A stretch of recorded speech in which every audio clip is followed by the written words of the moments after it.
Hari ini kita akan belajar kembali kebenaran firman Tuhan. Berapa banyak dari kita yang sedang struggle, pingin terobosan, sedang mengalami jalan buntu, sedang bergumul atas sebuah persoalan masalah yang terjadi dalam hidupnya. Sudah bertahun-tahun berdoa, rasanya Tuhan belum jawab. Rasanya kok Tuhan tambah jauh. Rasanya Tuhan kok nggak peduli. Rasanya kok jalannya udah buntu. Kemana-mana udah kepentok-pentok, nggak tahu jalan keluarnya seperti apa.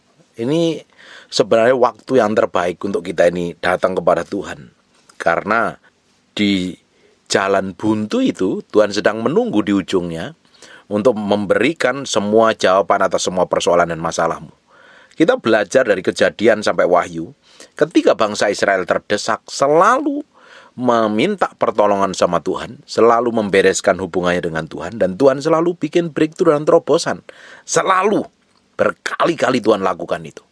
Bahkan ketika Musa dikejar-kejar oleh orang-orang Mesir ketika keluar dari tanah Mesir menuju tanah perjanjian, dia kebentur salah satu laut dan dia nggak ada jalan keluar. Tiba-tiba Tuhan bikin jalan yang mustahil. Laut terbelah menjadi dua dan bangsa Israel bisa jalan menyeberang, tidak basah. It's powerful. Nggak ada jalan yang buntu sebenarnya kalau kita ikut di dalam Tuhan. Tidak ada jalan yang nggak ada jalan keluarnya. Selalu Tuhan bisa bikin mujizat, selalu Tuhan bikin pertolongan, selalu Tuhan bikin breakthrough. Sekalipun di detik-detik terakhir, Tuhan sanggup lakukan sesuatu yang ajaib dan dahsyat dalam kehidupan kita. Apapun yang kita alami hari ini, apapun yang terjadi hari ini, Tuhan sanggup bikin pertolongan. Kita lihat apa yang dilakukan Daud ketika dia sudah terdesak, kalah. Ketika di peperangan, pulang semuanya sudah dijarah habis. Istri, anak-anaknya, semuanya jaranya dihabis, disiklak. Dia menguatkan hatinya kepada Tuhan, dia mencari Tuhan. Dan apa yang terjadi? Tuhan memberikan petunjuk jalan apa yang harus dia lakukan. Dan Tuhan pulihkan. Selalu ada jalan keluar. Daniel dicemplungin gua singa. Harusnya mati. Ditelan oleh singa. Tuhan sanggup mengatupkan mulut-mulut singa itu. Sadrak, Mesak, dan Abednego. Secara manusia nggak ada jalan keluar lagi. Dicemplungin ke bara api yang dipanaskan berkali-kali lipat. Bahkan yang membawa Sadrak, Mesak, dan Abednego tersambar api mati. Tetapi ketika mereka dicemplungkan ke bara api, ke tungku api yang dipanaskan itu, Tuhan muncul dengan keajaiban yang menyertai dan melindungi dan akhirnya diselamatkan. Yosua pun mengalami yang sama ketika peperangan, mengalami kekalahan di kota Ai. Dia koreksi apa yang membuat kesalahan, apa yang terjadi di dalamnya ini kok kalah ini, apa penyebabnya, diselidiki, dan apa yang terjadi Tuhan bongkar, akhirnya kota Ai bisa dikalahkan. Hari ini apa yang menjadi problem dan masalahmu, apa yang menjadi pergumulanmu, bawa ke dalam tangan Tuhan, serahin sama Tuhan. Tuhan sanggup buat mujizat. Sampai hari ini Tuhan masih sanggup buat jalan dengan caranya yang ajaib. Penyerahan hatimu sanggup membuat surga turun tangan. Tunggu waktunya Tuhan. Kita akan lihat apa yang terjadi dengan Hizkia ketika Yerusalem dikepung oleh Sanherib. Sudah nggak ada jalan keluar lagi. Sudah rasanya ini kalau dikepung ngalami tekanan-tekanan yang berat, rasanya udah nggak mampu lagi. Berapa banyak dari kita ketika menghadapi tekanan yang berat, masalah yang berat, rasanya pingin nyerah. Rasanya pingin nyerah saja dengan hidup ini. Bahkan ada orang pingin mati. Beberapa orang pingin Tuhan Yesus cepat datang. Bukan karena mengasihi Tuhan, mencintai Tuhan, karena udah putus asa. Berkali-kali orang ketika putus asa, dia gak punya pengharapan apa-apa. Padahal Tuhan menyertai. Kalau Tuhan berjanji menyertai, dia selamanya akan menyertai kita. Kalau Tuhan berjanji dia akan membuat terobosan dan jalan keluar, Tuhan sampai hari ini pun sanggup buat terobosan dan keluar. Mata kita harus tertuju kepada Yesus. Mata kita harus fokusnya kepada janji Tuhan. Bukan masalah, bukan persoalan. Tapi kalau kita ini fokus kepada masalah dan persoalan, engkau akan tambah ruwet, tambah kacau, tambah bingung, tambah berantakan. Hidupmu semakin dipenuhi dengan kekhawatiran dan kekacauan. Berapa banyak dari kita yang hari ini hidupnya dipenuhi dengan kekhawatiran, kekacauan, karena belum ada jalan keluar, belum melihat pertolongan Tuhan. Sudah doa, sudah puasa, sudah ditumpangi tangan, sudah dinubuatin, tapi belum terjadi terobosan dan breakthrough.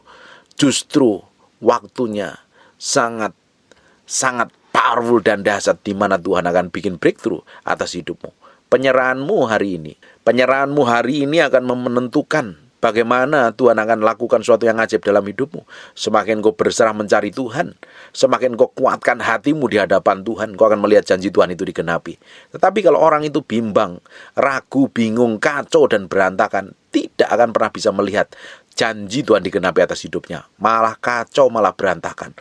Tambah ruwet, tambah berantakan. Hari ini hati ini meski taruh di hadapan Tuhan sepenuhnya. Berkali-kali sepanjang beberapa bulan terakhir saya ngomong, hati kita ini harus ditaruh di hadapan Tuhan. Jadi korban yang berkenan untuk menyenangkan hati Tuhan. Kita fokus kepada hati Tuhan.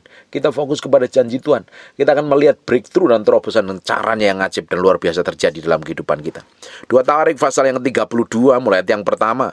Setelah peristiwa yang menunjukkan kesetiaan Hizkia itu, datanglah Sanherib, Raja Asyur, menyerbu Yehuda. Ia mengepung kota-kota berkubu dan berniat merebutnya. Sekalipun kita ini di dalam Tuhan, perjalanan hidupmu tidak akan gampang, tidak akan mudah loh. Karena kita ini dulu miliknya setan, terus kita mengambil keputusan itu miliknya Tuhan, dan kita akan menjadi musuhnya setan. Dan setan tidak akan pernah terima dengan apa yang kita lakukan hari ini. Semakin kau mengasihi Tuhan, semakin kau hidup benar di hadapan Tuhan, semakin dia pakai cari celah untuk menghancurkan kita. Dan celahnya setan selalu melalui kelemahan kita. Di mana ada kelemahan yang tidak terbentengi dengan baik, di mana ada kelemahan yang tidak dilindungi dengan baik, di situ setan akan habisin kita. Makanya dijagain dengan baik. Sampai hari ini kita ini peperangan setiap hari. Peperangan kita bukan melawan darah dan daging, tetapi melawan penghulu-penghulu jahat di udara. Baca di kitab Efesus. Peperangan kita itu siapa? Kalau kita tahu musuh kita siapa, kita akan tahu persis bagaimana kita menggunakan senjata, bagaimana kita berperang. Banyak orang Kristen gak sadar hidupnya setiap hari dalam peperangan, sehingga salah sasaran, salah musuh. Istrinya jadi musuh, suaminya jadi musuh, mantu mertua, anaknya jadi musuh. Bukan. Musuh kita bukan melawan darah dan daging. Selama siapapun orang yang ada darah dan daging, dia bukan musuhmu. Tapi musuh kita adalah penghulu-penghulu jahat di udara, penguasa-penguasa roh teritorial, tipu muslihat setan. Itu musuh kita. Jangan salah sasaran. Kalau salah sasaran, kita akan babak belur, ditipu setan, dan setan mengambil kemenangan. Sampai hari ini setan akan terus pakai banyak cara, terutama pakai tipu muslihat yang licik, yang halus, yang menipu orang Kristen, sehingga bisa direbut kembali. Apa yang kita miliki akan diambil alih oleh setan. Tetapi kalau kita hidup benar di hadapan Tuhan, kita akan dilindungi, diproteksi, dijagain Tuhan. Tuhan sanggup buat breakthrough dan terobosan sampai hari ini. Ayat yang kedua, ketika Hizkia mengetahui bahwa Sanherib datang hendak memerangi Yerusalem, ia berunding dengan para panglima pahlawannya untuk menutup segala mata air, tempat terdapat di luar kota, dan di mana itu tersedia membantunya. Dipakai strategi. Kalau kita ini sedang lagi bingung, lagi stres, lagi dikepung masalah persoalan, selagi tidak ada jalan keluar, datang kepada Tuhan, minta hikmat Tuhan, minta bagaimana caranya Tuhan mengkoneksi kita dengan orang-orang tertentu yang membuat breakthrough dan terobosan dalam kehidupan kita. Dengerin baik-baik.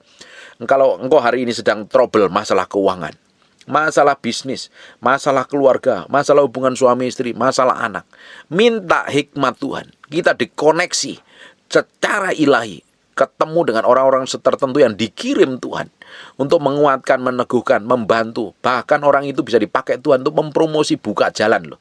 Karena Tuhan selalu tolong melalui orang di sekitar kita.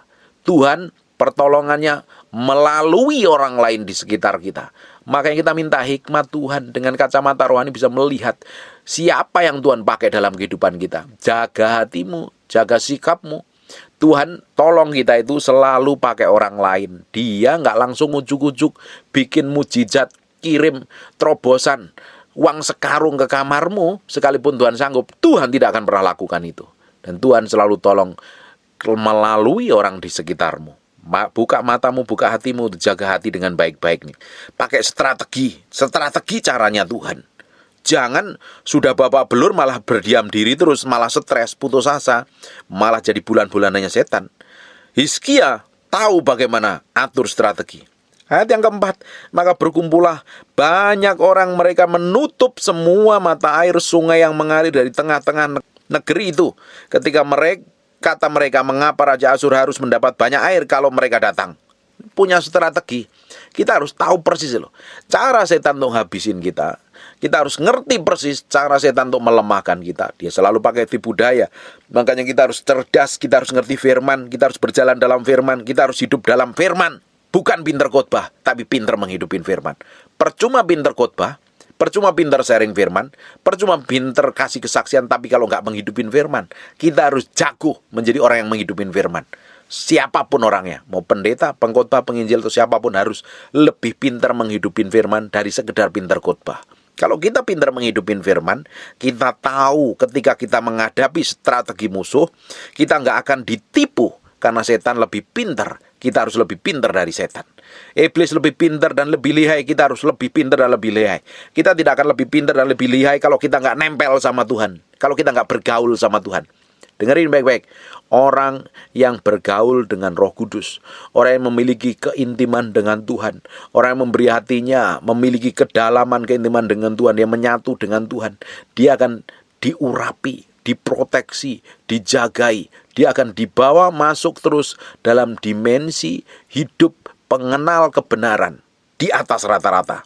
Ngerti, memiliki hikmat di atas rata-rata. Sehingga orang-orang yang pintar itu susah ditipu. Tapi kalau orang bodoh, nggak ngerti kebenaran, mudah ditipu setan.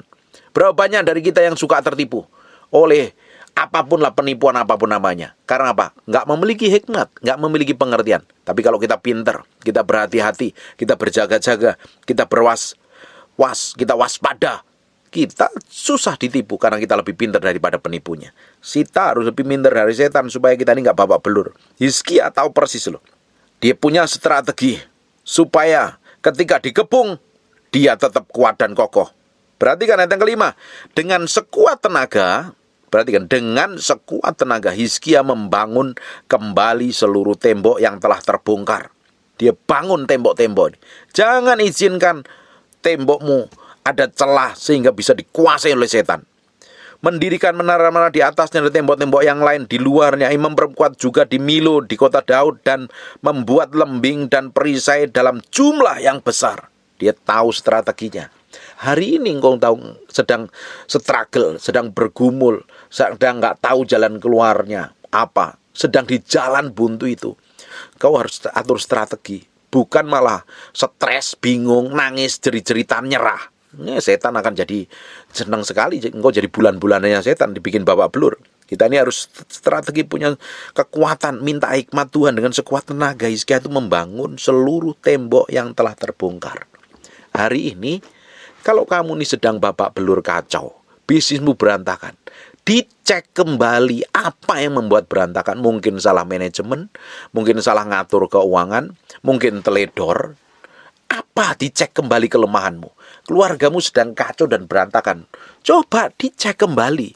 Apa yang membuat hubunganmu itu retak dengan pasanganmu itu? Apa karena egois, keras kepala, susah dinasihatin, susah ditegur, benarnya sendiri, menangnya sendiri? Kalau engkau sedang mengalami hubungan yang buruk dengan orang lain, coba kita mau lihat sampai kedalaman batin tuh. Apa celahnya selama ini yang membuat selalu hubungan kita itu selalu berantem dan gak cocok dengan orang lain. Jangan-jangan banyak celah sehingga kedaginganmu yang ngontrol, egomu yang ngontrol, sehingga setan ambil kesempatan di dalamnya.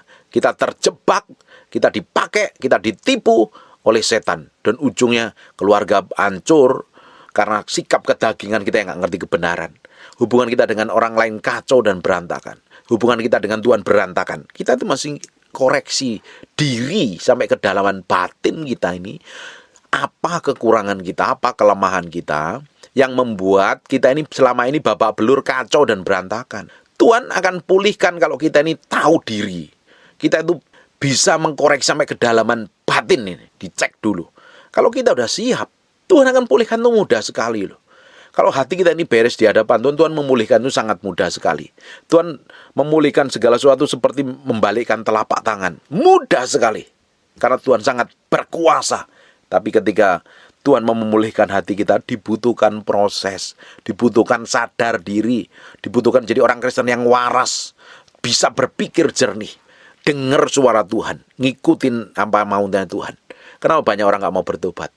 Kenapa orang nggak mau berubah? Karena terlalu keras. Dia nggak mau koreksi hatinya, kelemahannya di mana, kekurangannya di mana. Kalau kita sadar diri kekurangan kita di mana, ya kita koreksi. Berapa banyak sekarang ini yang struggle keuangannya dan belum dipulihkan. Loh, kira-kira kalau hari ini dipulihkan, kamu bisa ngatur keuangan apa tidak? Atau jangan-jangan tambah lebih parah? Berapa banyak yang pingin suaminya balik, istrinya balik, ternyata sampai hari ini belum dikirim balik. Loh, kamu udah siap belum kalau suamimu balik? Dengan segala resikonya dan segala kekurangannya. Kalau belum, ya Tuhan lagi persiapkan hatimu.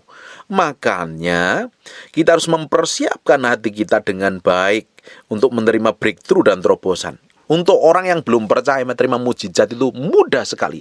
Tapi bagi orang yang sudah percaya Tuhan, engkau perlu iman untuk menerima breakthrough dan terobosan itu. Dengerin baik-baik.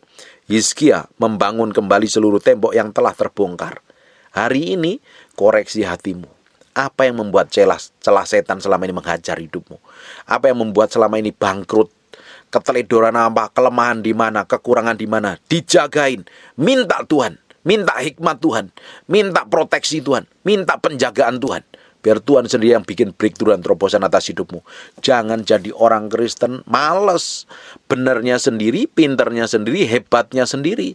Suka ngoreksi orang lain tapi nggak mau koreksi diri sendiri. Hidupmu akan babak belur dihajar setan.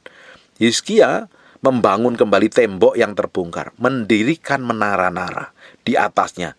Di atas tembok lain. Kenapa dia bikin menara? Untuk mengintai musuh dari mana datangnya. Ini orang cerdik sekali loh.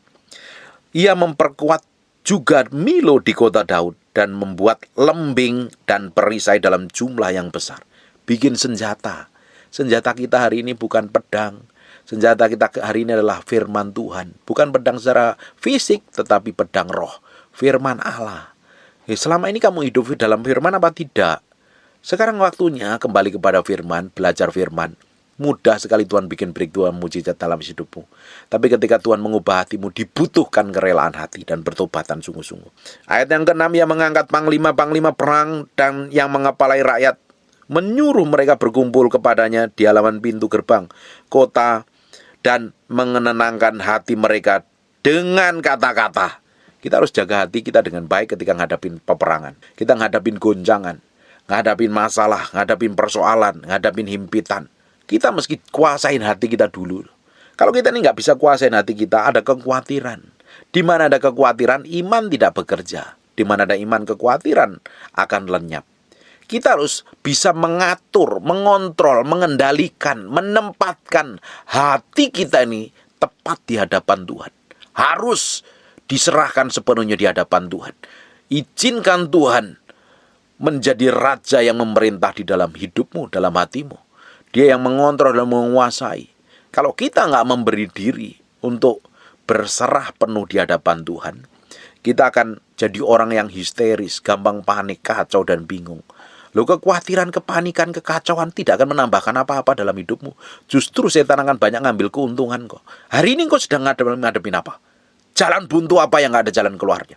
Bisnis, keuangan, keluarga, hubungan dengan orang lain, hubungan dengan istrimu, hubungan dengan suamimu, pelayanan, nggak ada jalan keluar sama sekali. Seakan-akan udah mau nyerah rasanya. Seakan-akan dunia ini mau runtuh. Dengerin baik-baik. Dengarkan baik-baik. Kuasai hatimu. Tenangkan hatimu. Bawa dalam hadirat Tuhan. Fokus kepada kebenaran janji Tuhan. Perhatikan ayat 8. Ayat yang ke-7. Kuatkanlah dan teguhkanlah hatimu. Pertama kita kuatkan dan teguhkan hatimu. Kita kuatkan apa? Kita percaya dengan janji Tuhan. Kita teguh kenapa? Ada penyertaan Tuhan. Kita kuat karena kita pegang janji Tuhan. Tuhan janji apa? Semua janji dalam firman-Nya. Baca, renungin, perkatakan. Setiap hari. Kita teguh. Teguh kita memiliki keteguhan. Nanti kalau kita ini kenal Tuhan secara pribadi loh. Kita nggak akan pernah terguncang. Karena kita tahu Allah yang kita sembah. Kita kenal Allah yang kita layani siang dan malam. Kita tahu persis Allah kita akan bikin breakthrough dan terobosan. Kita tahu persis pembelaan Tuhan begitu real dan nyata dalam kehidupan kita. Semakin kita bergantung sama Tuhan, menyerahkan hidup kita sama Tuhan, semakin kita kuat dan kokoh, semakin kita teguh berpegang kepada janji Tuhan. Fokus kita melihat breakthrough dan terobosan. Jangan takut dan terkejut. Jangan takut. Gak perlu takut. Ngapain kita takut? Sekarang hari ini banyak orang takut akan masa depan. Resesi ekonomi, inflasi dan lain sebagainya. Apa yang perlu kita takutkan? Beberapa orang takut karena antikris dan aniaya. Nggak perlu kita takutkan. Kita itu punya Tuhan. Banyak hamba Tuhan nakut-nakutin. 2023 akan terjadi ini, 2024 akan terjadi. Shut up, diam. Pegang janji Tuhan. Kalau kita bergaul dengan Tuhan, kalau kita dekat dengan Tuhan, kita fokus dengan janji Tuhan, kita memiliki keintiman dengan Tuhan. Kalau Tuhan di pihakmu, kamu nggak perlu takut. Sekalipun engkau berjalan dalam lembah bayang-bayang maut, tongkat dan kadamu akan menyertai aku. Lembah bayang-bayang maut, Bapak Ibu bisa bayangkan itu seperti apa? Kegelapan, nggak ada terang sama sekali. Tetapi Tuhan menuntun, membimbing, nggak usah takut, nggak usah khawatir. Apa yang perlu kita takutkan? Kita takut tuh karena kita nggak pernah dengar janji Tuhan. Kita nggak pernah memperkatakan janji Tuhan, dan kita nggak pernah kenal Tuhan. Kalau engkau kenal Tuhan, bagaimana Tuhanmu bekerja, bagaimana caranya menyertai, melindungi, bikin breakthrough dan terobosan dalam hidupmu, kamu nggak perlu khawatir, kamu nggak perlu takut. Orang yang takut karena nggak tahu siapa Tuhannya yang dia sembah, yang dia layani. Dia kenal Tuhan kata pendeta, dia kenal Tuhan kata pengkhotbah, dia nggak ngalami Tuhan secara pribadi. Sampai hari ini saya tidak pernah pun takut dengan apa yang terjadi di masa depan. Saya tidak pernah khawatir karena Tuhan yang memproteksi, yang menjagai, yang melindungi, yang memberkati hidup saya, yang selalu bikin breakthrough dan terobosan atas hidup saya. Saya tidak pernah takut. Sekalipun dibawa dalam hal yang sulit, dalam padang gurun, dalam kekeringan, hati saya tidak pernah goyah, dan saya tidak pernah taruh curiga kepada Tuhan yang saya layani siang dan malam. Dia tetap sanggup membuat breakthrough dan terobosan menyertai hidup saya sampai selama-lamanya. Sampai hari ini pun Tuhan sertai. Kondisi yang buruk sekalipun yang pernah saya alami, ternyata di baliknya Tuhan bikin breakthrough dan terobosan. Ngapain kita mesti takut? Engkau takut karena engkau gak kenal Tuhan. Kamu kenal Tuhan kata pendeta. Mulai hari ini alami kenal Tuhan secara pribadi. Miliki hubungan dengan Tuhan. Orang itu kalau kenal Tuhan, saya udah ngomong berkali-kali ini sepanjang tahun ini. Orang yang kenal Tuhan, orang yang mengalami Tuhan, hidupnya pasti berubah, kelakuannya pasti berubah, sikapnya pasti berubah. Orang yang kenal Tuhan, dia ngerti kepada siapa dia bergantung, kepada siapa dia berharap. Harapannya di tangan Tuhan, bukan kata orang lain, bukan kata peramal, bukan kata tukang prediksi. Tetapi kita ini bergantungnya kepada firman Tuhan. Nggak ada yang perlu kita khawatirkan, nggak ada yang perlu kita takutkan. Ngapain kita mesti takut? Wong Tuhan Allah pencipta langit dan bumi yang menyertai kita siang dan malam. Dia menuntun kita, dia memberkatin kita. Apa yang perlu kita takutkan? Kalau engkau hari ini takut, bingung, gentar, stres, kacau, artinya engkau meski datang kepada Tuhan dan bangun hubunganmu dengan Tuhan dan perkatakan firman itu dan renungkan setiap hari, kau kenalin Tuhan, maka engkau tahu hidupmu diproteksi, dijaga, dilindungi. Dalam kondisi sulit, kondisi berat, kondisi nggak mampu sekalipun, Allah tetap setia. Allah tetap memproteksi dan menjaga hidupmu. Kuatkan dan teguhkanlah hatimu. Janganlah takut dan terkejut. Terkejut. Banyak kejadian-kejadian yang kadang membuat kita itu shock, membuat kita itu mempertanyakan, lu kok terjadi seperti ini? Kenapa terjadi seperti ini? Lu kok kayak begini? Dengerin baik-baik. Segala sesuatu bisa terjadi, apapun juga. Tapi kita menjadi orang yang relax dan rest in the presence of the Lord. Banyak hal-hal yang tidak terduga terjadi, tapi kita gak akan pernah terkejut. Karena kita tahu ada proteksi Tuhan, ada perlindungan Tuhan. Jangan dan terkejut terhadap Raja Asyur serta seluruh laskar yang menyertainya. Karena orang yang menyertai kita lebih banyak daripada yang menyertai dia.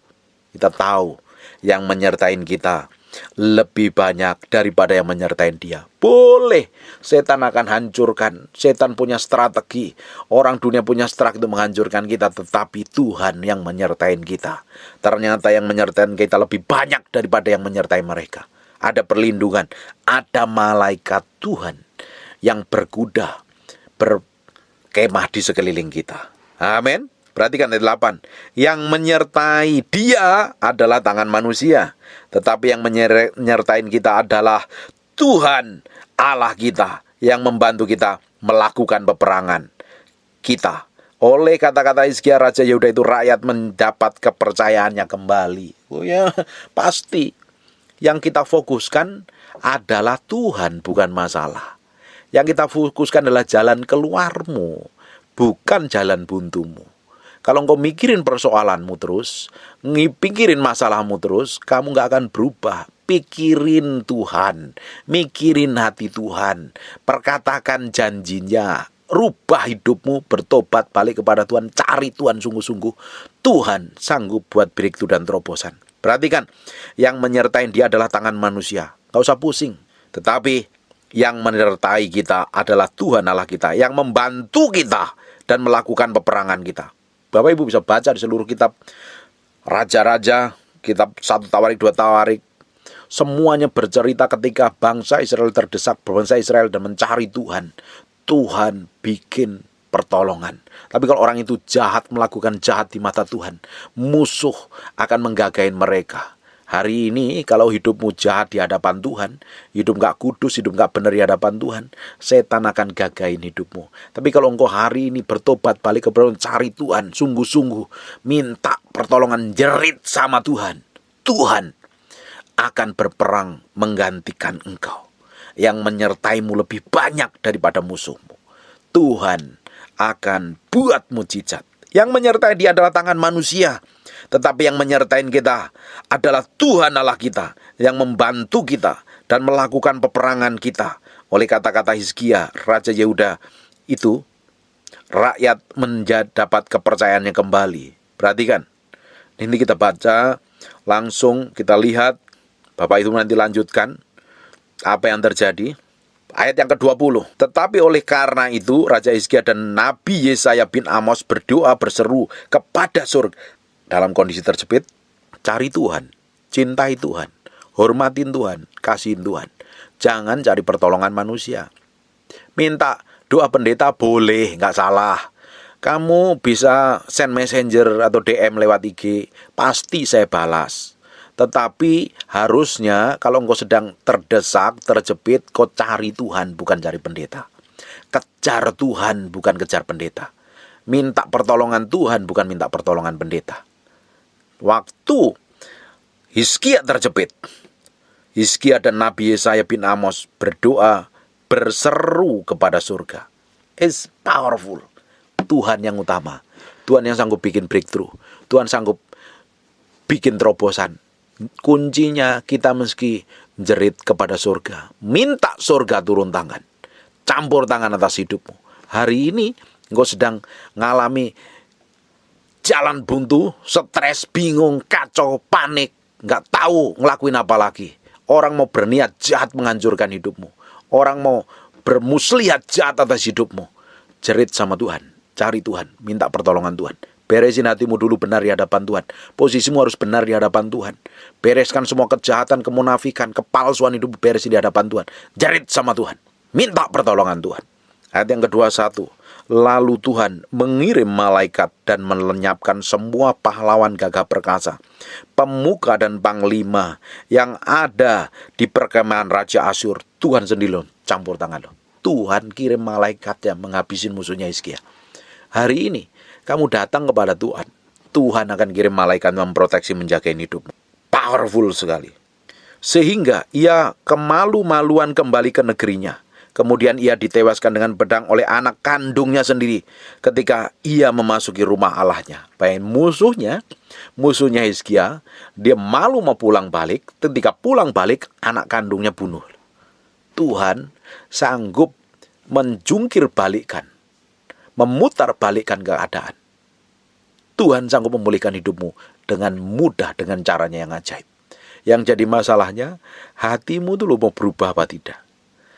Tuhan mudah sekali bikin pertolongan sama kita. Tuhan mudah sekali bikin breakthrough dan terobosan dalam hidup. Mudah membalikkan telapak tangan. Tetapi ketika Tuhan mau hatimu, mau hidupmu, engkau perlu pikul salib, sanggal diri, mati daging, ngikutin apa yang Tuhan mau, bukan ngikutin maumu sendiri. Penyerahanmu akan menentukan seberapa cepat pertolongan Tuhan, breakthrough dan terobosan itu terjadi. Amin. Malaikat dikirim untuk menolong Hizkia, dan akhirnya dia ngalami kemenangan. Nggak perlu khawatir. Perhatikan yang kedua-dua. Demikianlah Tuhan menyelamatkan Hizkia dan penduduk Yerusalem dari tangan Sanherib, Raja Asyur, dan dari tangan semua musuhnya. Dan ia mengaruniakan keamanan kepada mereka di segala penjuru. It's powerful sekali. Sekali Tuhan menggantikan kau berperang, Tuhan akan berikan kemenangan atas hidupmu. Tuhan akan buka jalan. Tuhan akan bikin breakthrough dan terobosan. Tangannya secara ajaib turun tangan menolong hidupmu. Dan Tuhan akan kirim malaikat berperang menggantikan engkau, menghalau-nyapkan semua musuhmu. Hatimu hari ini jeritnya sama siapa? Mau cari pendeta? Pendeta gak bisa menolong engkau. Mau cari pengerja pelayan Tuhan? Pelayan Tuhan tidak akan menolong engkau. Cari orang kuat gak sanggup menolongmu. Tetapi engkau cari Tuhan. Hatimu diserahkan sama Tuhan. Dan Tuhan bikin breakthrough dan terobosan. Tuhan bikin jalan keluar. Yang dulunya jalan buntu, tiba-tiba terbuka karena pertolongan surga turun atas hidupmu. Nggak perlu khawatir, nggak perlu stres, nggak perlu bingung. Cari Tuhan, kejar Tuhan. Ini kejadian seperti ini terjadi berulang kali atas bangsa Israel. Berkali-kali terjadi. Itu bukti bahwa Tuhan menyertai bangsa Israel, orang pilihannya. Kita hari ini adalah Israel rohani yang Tuhan menyertai kita. Yesus ngomong, aku akan naik ke surga dan aku mengirim seorang penolong yang lain, dan roh itu keluar dari Bapa. Dia akan menyertai kamu dan tinggal di dalam kamu. Dia menyertai kita hari ini. Apa yang kamu takutkan? Tidak ada harusnya. Kenalin Tuhan sampai ke kedalaman hatinya. Ayat yang kedua, 3. Banyak orang membawa persembahan ke Yerusalem untuk Tuhan, barang-barang berharga untuk Hizkia, Raja Yehuda. Sejak itu ia diagungkan oleh semua bangsa. Dipromosi Tuhan dan diberkatin Tuhan. Tuhan sanggup memulihkan dengan caranya yang ajaib. Tuhan sanggup kita dikoneksi dengan orang-orang tertentu yang buka jalan. Hatimu hari ini di mana letaknya? Mau diserahin ke Tuhan atau diletakkan di masalahmu? Hari ini engkau pusingmu itu kamu taruh di mezbah Tuhan atau kamu bawa ke hari-hari? Karena saya setiap hari sering terima message. Orang lagi stres, lagi bingung, lagi kacau dan segala macam. Justru itu sebenarnya bagus. Roh Kudus sedang ngajarin kamu sekolah di padang gurun untuk membentuk hatimu. Kalau hari ini kau ingin breakthrough dan terobosan, Tuhan sanggup bikin terobosan kok. Nggak ada jalan buntu di dalam Tuhan. Selalu ada jalan keluar. Sekalipun hari ini kepentok tembok, nggak ada jalan keluar. Dongak ke atas, masih terlihat langit-langit, jerit sama Tuhan. Padahal di ujung jalan buntu itu, Tuhan sedang menunggu duduk dengan semua jawaban atas permohonan dan permintaanmu. Tuhan sedang menunggu kita. Benar nggak hati kita disiapin untuk Tuhan? Benar nggak hati ini sepenuhnya untuk Tuhan? Atau hati ini untuk diri kita sendiri? Yang penuh ego, harga diri, amarah, kesombongan, dan kepalsuan ini. Ini hati ini yang perlu diberesin di hadapan Tuhan setiap hari. Semakin kita menyerah sama Tuhan, semakin kita berserah sama Tuhan, semakin kita fokus dan berdoa sama Tuhan. Miliki hubungan yang dalam dengan Tuhan. Bukan hubungan pelataran. Hubungan di ruang yang maha kudus secara personal. Bangun keintimanmu setiap hari dalam kamar doamu setiap hari. Kenalin Tuhan. Perkatakan firman Tuhan. Engkau akan tahu siapa Tuhan yang kamu layani siang dan malam. Tuhan yang setia menolongmu. Tuhan yang sanggup bikin breakthrough dan terobosan atas hidupmu. Ada pengharapan atas hidupmu. Gak usah stres, gak usah bingung, gak usah panik. Allah tetap Allah yang perkasa. Menjagai, melindungi, memproteksi, memberkati hidupmu. Mulai hari ini sampai selama-lamanya. Amin. Enjoy jalan sama Tuhan. Karena Tuhan yang berperang menggantikan kita. Jalan keluarnya ada di depanmu. Tutup matamu, tutup Alkitabmu, kita berdoa. Bapa, terima kasih, kami kembalikan segala hormat, pujian, pengagungan buat Raja kami yang maha mulia. Kami materikan firman-Mu dengan darah anak domba. Firman jadi kehidupan bagi setiap orang yang mendengarkannya. Terpahat dalam loh batin kami yang dalam. Berkati setiap orang yang mendengar ini sedang struggle, bergumul, sedang stres, bingung, panik, gak tahu jalan keluarnya apa, sedang mengalami jalan buntu. Engkau sendiri yang ngurusin hati mereka. Dan Engkau sendiri yang buka jalan. dengan caramu yang ajaib. Ajari setiap orang yang mendengar firman ini, ngerti Tuhan, kenal Tuhan, ngalami Tuhan. Terima kasih Tuhan, kami percaya sesuatu yang ajaib sedang Kau kerjakan dalam hati kami. Hidup kami sedang diubahkan menjadi serupa segambar dengan Tuhan. Hamba berdoa untuk orang yang sedang sakit dan mengalami kelemahan tubuh, oleh bilur Yesus, oleh darah Yesus, jadilah Engkau tahir, jadilah Engkau sehat, jadilah Engkau sembuh. Dalam nama Yesus kami berdoa dan mengucap syukur. Haleluya. Amen. And God bless you.